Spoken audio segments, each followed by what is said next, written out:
ঘুম থেকে উঠেই পেরেশানি শুরু, বাচ্চাদের নাস্তা কী দিব এই চিন্তাতে ঘুম ভাঙে। দেন শুয়ে শুয়ে চিন্তা করি আজকে ঘুম থেকে উঠে কি নাস্তা দেব ওদেরকে। আমার বড়টা খায় এক নাস্তা, ছোটটা আবার খায় অন্যটা। মানে একজনের পছন্দ আরেকজনের হয় না, তো এজন্য ছোটটাকে হচ্ছে রুটি আর ডিম দিয়েছি। আর বড়টা বলল হাতে বানানো রুটিতে নুতেলা দিয়ে খাবে। তো আমি যদিও তাকে রুটি আর ডিম অফার করেছিলাম, বাট সে আজকে নুতেলা দিয়েই খাবে।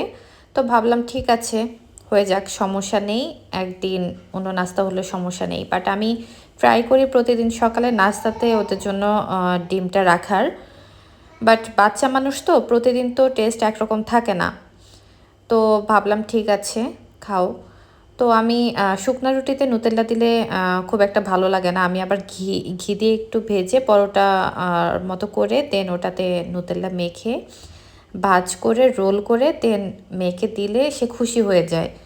সে একদম লক্ষ্মী মুখ করে খেয়ে নেয়, মাশাল্লাহ।